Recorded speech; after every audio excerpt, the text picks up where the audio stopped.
again, with that phone number, which is honestly really, really exciting. The amount of money that people are saving is very, very, very exciting. Anyway, let's talk about this automatic transition and what I want you to be very aware of. Now, this is also along the theme of Medicare, like I was just talking about. So if you are collecting Social Security retirement benefits, or I should just say Social Security benefits prior to the age of 65, when you turn 65, you will be automatically enrolled in Medicare Part A and Medicare Part B. Now, you might be thinking, that's obvious. I already knew that. Okay, that's good. If you knew that, that's great. However, here's the problem that I also want to point out, because a lot of people don't realize this aspect of it. First off, before I share that with you, let me say something really quickly here. About 3 months or so before you turn 65, provided you are already on Social Security, you will receive, again, this is about 3 to 4 months before you turn 65, you will receive your Medicare card, and you will receive a packet from Medicare giving you information. Okay, so watch for that. Again, about 3 to 4 months before you turn 65, you will get that information in the mail. It'll be mailed to you, okay? Your Medicare card and a packet on Medicare will be mailed directly to you. Okay, but here's the part that I want to point out. A lot of people have this idea that Medicare pays for everything. Medicare does not pay for everything, okay? There's Medicare Part A, that's hospitalization, you probably know that.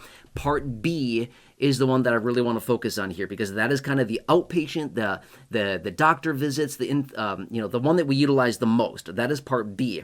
But that's the one that I want to focus on. Now, a lot of people just automatically assume that Medicare is going to pay for everything. They do not. They definitely do not pay for everything, okay? But here's one thing that I want you to understand, is that Medicare covers, again, I'm referring to Medicare Part B, B as in Bravo, okay? Medicare Part B covers 80% of the expenses. Who's on the hook for the other 20%? You are, the patient, okay? That's what I want to point out. Example being is this. Let me throw out a really quick couple examples here.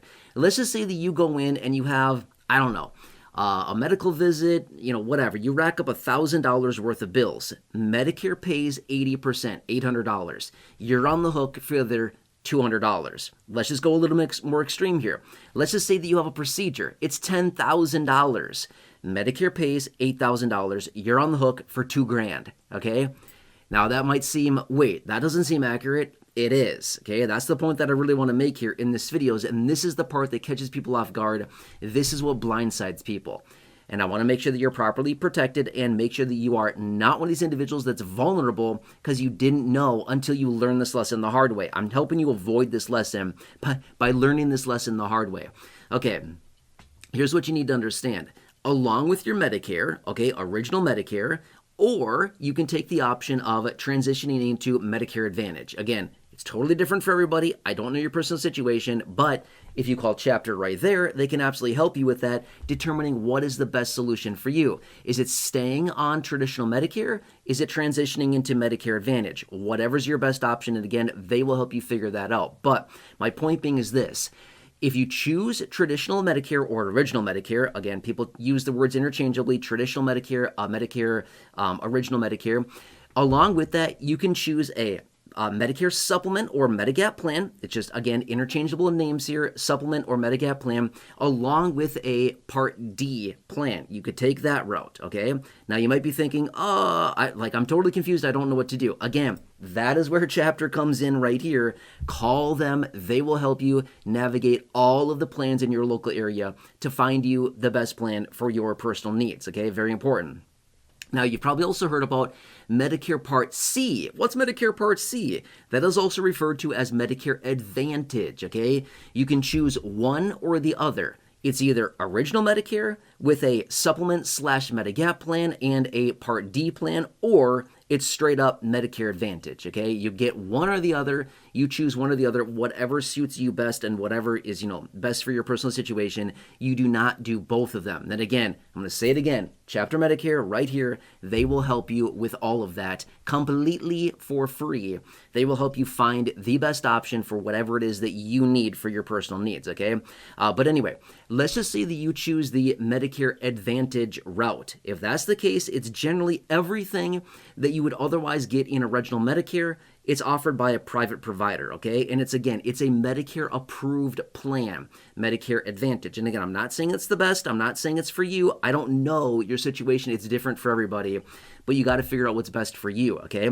This is the point that I want to make though, is that when you get original Medicare and you choose a supplement or Medigap plan along with a Part D plan, that is what would pick up that extra 80%, the extra 20% cost that'd be put on you as the patient, okay? That's very important. Put the burden on the insurance provider, and then the only kickback at that point to you would be, again, in general terms, your copay, your deductible, whatever it happens to be, but the burden on you at that point would be significantly lower than the 20% that Medicare does not cover, okay? So my point being is that, again, I was using some general examples here, but that's kind of what you need to be aware of. Now, let's just say that you choose a Medicare Advantage plan because that is your best option. And again, it totally depends on the person for what you need for your personal situation. And again, same applies. Your plan will cover whatever it does, and then whatever you'd be on the hook for, a little copay, a little deductible, whatever it happens to be, would be kicked back to you at that point. It's way better than the 20% than you'd be on the hook for with just straight Medicare with no additional coverages. Does that kind of make sense, right? And again, this is the part that many people forget or miss out on is, I'm on Medicare, they cover everything. They cover 80%, but that's it. You're on the hook for their 20% unless you have a supplement or a Medigap plan, or you choose a Medicare Advantage plan, and then they are on the hook and they may kick back a little portion to you. And again, it's going to be different depending on the plan. My point being with all this, are you confused yet? Yeah, exactly. A lot of confusion around this. And I can also say this much as well. There's a lot of plans out there. I mean, multiple thousands of plans across the entire country, whether you're choosing a supplement, a Medigap plan, a Part D plan, a Medicare Advantage plan, whatever it happens to be. There are thousands. I mean, multiple thousands, like 20,000 plus plans across the country. Do you want to try to navigate all of that on your own? You can certainly try.